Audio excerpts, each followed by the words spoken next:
One of the latest crazes in cookie decorating is flower bouquets.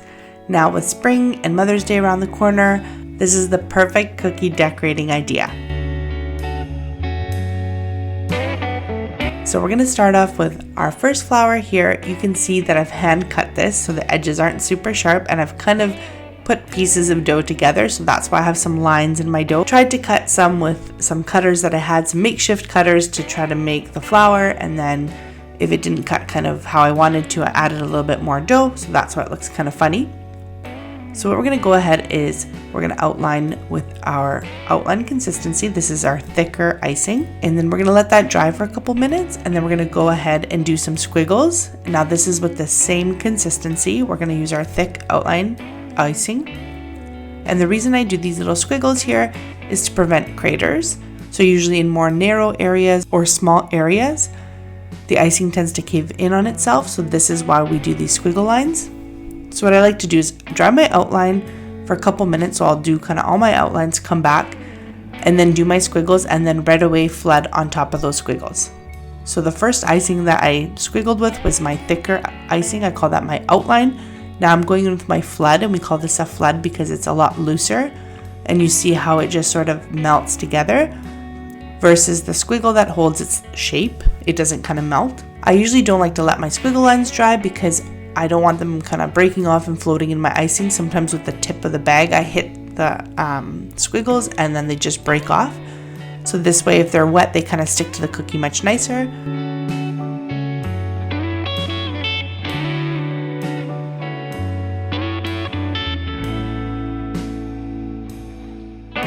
And then once we let the flood dry for a little bit, we're going to go ahead and do our details.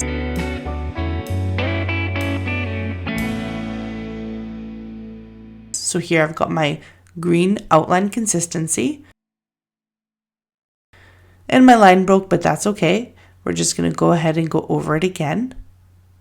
Happens from time to time. Sometimes you have an air bubble, or sometimes I'm going too fast, and so the consistency coming out of the bag, it breaks because it just can't keep up with how fast my hand's going, or not enough pressure for how fast I'm moving my hand. And then we're just going to add a leaf here, and you notice that I put a squiggle in the stem as well, and I'm going to do one in the leaf here as well. And then we're going to go ahead and flood this section here. And again, because it's such a narrow area, I put my squiggle down in the leaf as well. On that middle section, it might cave in on itself. And so that's, just a little squiggle will help. Do I know 100% will it crater, will it not? Not really, but if anything is kind of narrow or small, it takes a couple of seconds to put that extra little icing in there just to make it nice and puffy. So I'd rather take precaution and do it instead of wait and then end up with kind of a crater or a little bit of a hole there. So I'm always on the cautious side, and after you do so many cookies, you realize what areas may or may not crater. And then we're going to go ahead and do the flower part. So here I've got my outline consistency, and you can see that it's thick. It's going to take my scribe work a little bit here to get it smooth. So we don't want super thick icing for our outline because we also use that as our detail. So we want it thick enough that it holds its shape, but we also want it to be able to smooth out if we use our scribe or if we tap our cookie a little bit, because then it kind of doubles as our outline and our detail icing. And then here I'm using my outline consistency as well, and notice my bag is perpendicular, nice and up and down, right above the cookie, and I'm just using pressure to build the icing and then smoothing with my scribe. So again, because this is my thick icing and it's kind of holding its shape, I can go ahead and do the next petal right beside it. And again, just building up the icing there, going really slow, and then smoothing out with my scribe. And then again, so just hovering right above and building up that icing, putting a lot of pressure on and moving really, really slow and trying to get it as even as possible. So I'm not going kind of slow, fast. So I'm going nice and slow in an even line so that I'm getting an even distribution of icing kind of pushed out to the sides. If your icing bag is too high off the cookie, you'll notice that your icing will kind of fall all over the place. So I'm just above the cookie. I'm not giving that icing anywhere to go except outward. And here on the stem, it's a little bit awkward, but we'll smooth it out with our scribe. because there is an extra layer of icing there, but once it's all done, you won't really notice it too much. If you really wanted a separation of petals, you could do every other petal and then fill in between. But I get impatient, so I like to just do it one after another. Sometimes they kind of blend in a bit, but you see that there still does separation between the petals. And again, that's that icing consistency working for us, the thicker icing. So even though we go in with our scribe and we smooth it out a little bit, it's not really all melting in together where our flood would be if we had used that. And then I'm just going to do my last petal here, and again you can really see me building up the icing there, and it's not perfect when it comes out of my bag, so that's where my scribe comes in handy, just to smooth it out and to kind of even out my petals as well and make them nice and rounded at the bottom. And now we've got our first flower. Okay, on to our second. So this is kind of like, I guess a lilac could be a flower, or, you know, even a hydrangea type of flower. You can use the same techniques for these ones. So again, I freehand cut this. I roughly cut what I want. Sometimes you can kind of draw it out on paper and then cut the paper and then go around it with a knife on your dough if you need to get that shape. And again, notice that I've done my squiggle lines here in the bottom section only because that's kind of the most narrow, and the rest of it is quite wide, so I don't have to worry about it too much.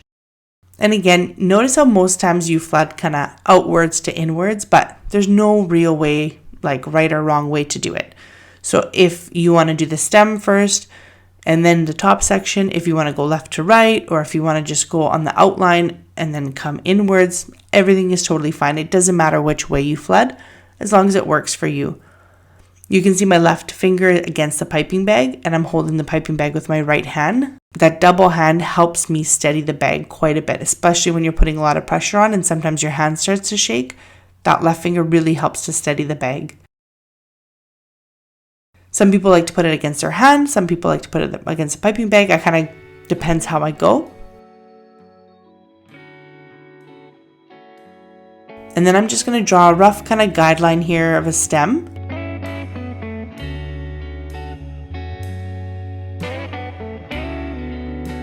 And then I'm using my Wilton closed star tip, and this is the Wilton tip 31, which you can find in my Amazon store linked in the description of this video. And this is my thick outline consistency icing. I say thick because I want you guys to know the difference between the thick icing and the flood thin icing. And you can see it holds its shape. I'm piping it and it's staying exactly the way it's supposed to be. And just holding my bag straight up and down and just putting a little bit of pressure. So hovering right above the cookie. And again, when that icing comes out, it tends to spread because the icing has nowhere to go but outward. And then you just kind of lift up your bag. Once you let go of the pressure, you lift it up and you'll get a beautiful little rosette here. And now you can leave it as sparse as you want like this, or you can keep going and adding more layers to it. It's really up to you. So I'm just going to build on this and put a little bit more here. I love piping these little rosettes. They look so nice and they're so fun to pipe. If you ever have leftover royal icing, you can always, thicken it up a little if it's your flood or if it's already outlined. And once you have it nice and thick, you can play around with different piping tips and flowers, and it's a great way to practice. If you find your rosettes are not holding shape, you can always thicken up your icing with some powdered sugar and you should be good to go. And there you have it, your lilac cookie. Next up, we have our leaf cookie. So this is a little bit of a simpler one. And again, you can kind of see the markings of where I kind of was trying to use a cutter or maybe not quite doing the design I wanted. So I'm not worried about it at all because this will all be covered in icing. If you need a good cookie recipe, I have everything on my channel, including my royal icing as well, all in step-by-step tutorials for you guys. So again, the same thing here. We want to outline, let it dry for a couple minutes, and the reason I like to do that is just hold that flood inside. Sometimes if your outline is not dry and you go to flood, you kind of push that outline off the edge of the cookie. So I like to personally dry mine. Not a big deal if you don't. Sometimes I rush it and I don't quite let them fully dry. I just be careful around the edges.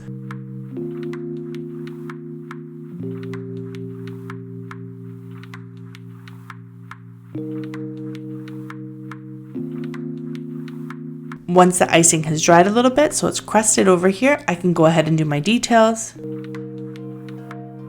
So we're going to start with our green outline consistency and just do a nice thick line, do a nice line down the middle, and then we're going to pipe the outline of our leaves. So again, I'm going to touch down where I need my leaf to start and then slowly go up and around. And notice how close I'm staying to my cookie. I'm not really giving my icing a lot of room. So the more that I lift my bag up, the more the icing kind of has room to go crazy. So if I want to do sort of a detailed design that's not quite a straight line or a smooth line, I want to make sure that I keep control of my icing so I have it nice and close. When I'm doing really long lines, I can lift it up because I'm almost pulling the icing like a string and laying it nice and straight. But with these ones, you can see on that one leaf down in the bottom that it kind of went a little crazy. So again, I just piped over it.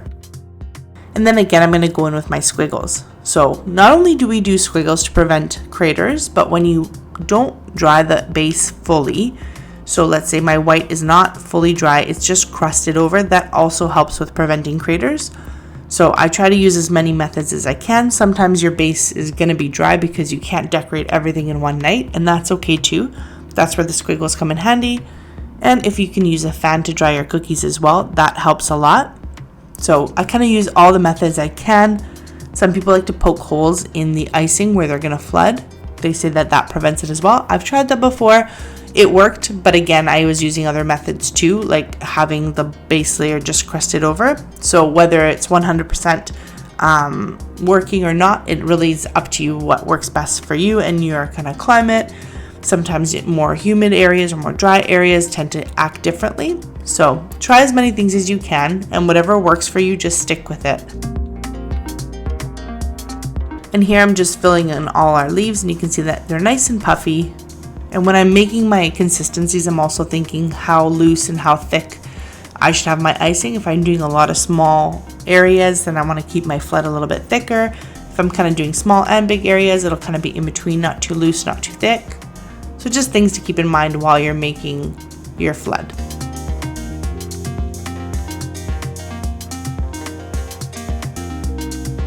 And there we have our first leaf cookie.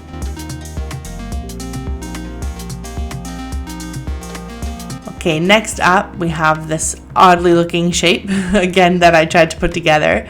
So you can see once again that I'm trying to cut things out and just piece them together here. But once they bake, they kind of melt together and become one solid cookie. And then the icing on top obviously solidifies it even more, so you don't have to worry about it. And again, with our squiggles in the narrow areas, that will help prevent those craters.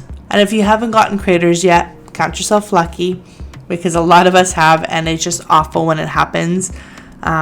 It's been so many times that I've gotten them in sets, and they look so good when I first iced them, and then you wake up the next morning and you're like, what happened? So it's unfortunate that they don't appear right away, so you could fix them. They usually come after the icing has dried, and then it'll collapse on itself, or it'll become a hole. But luckily I don't get them too often these days. But every once in a while, it likes to humble me and give me a crater.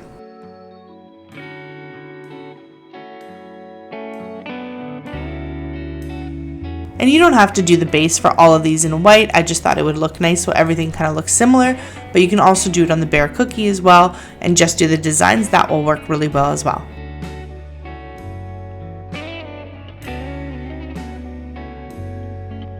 So here we're going to do our stem. And again, this is my outline consistency, just doing rough kind of stem and leaves wherever you'd like.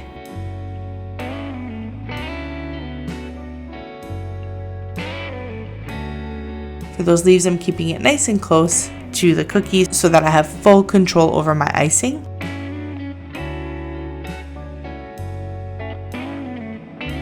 And again, with my squiggles, I squiggle everything. People always ask me what they're about, but it's kind of fun too.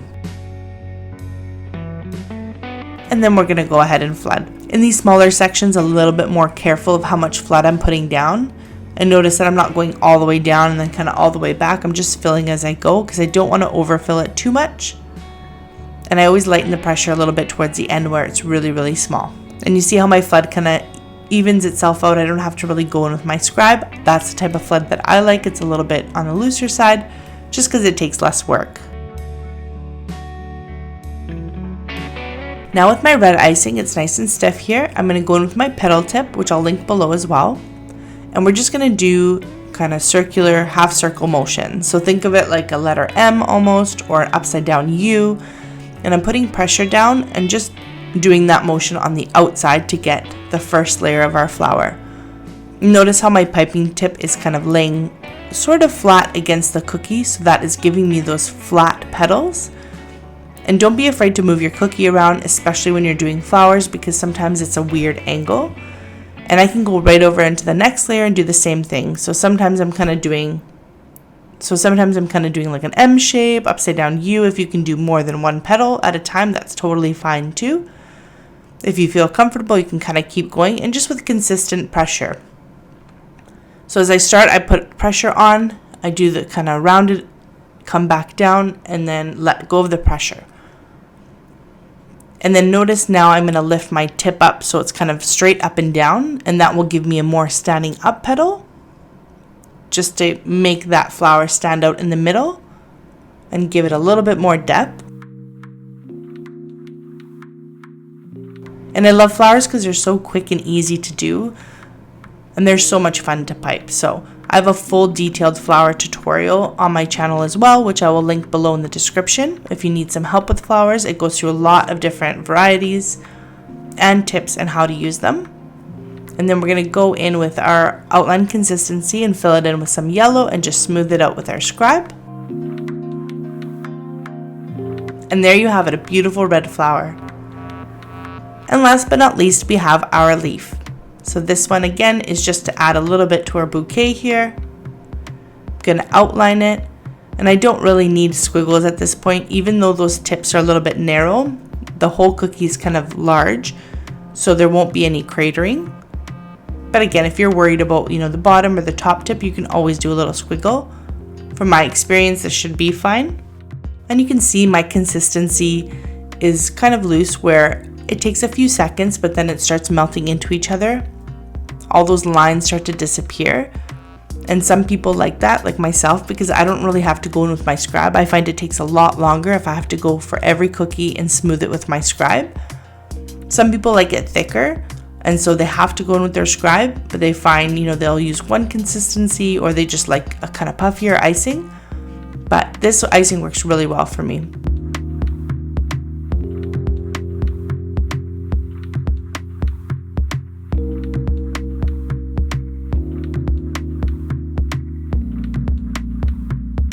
I'm going to go right away in with my yellow flood.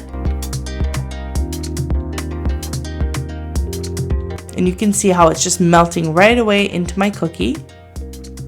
And then I'm just going to swirl it up a bit here.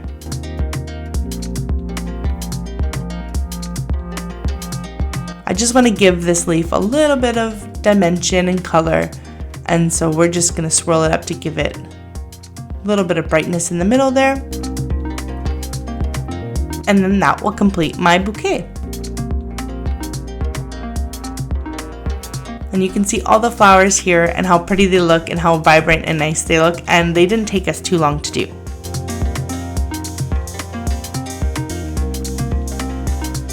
And if you have some craft paper, you can make a nice little bouquet, and it'll be a perfect gift for anybody special in your life. Hope you enjoyed the video. Make sure to check out my channel for more tutorials. And as always, happy baking!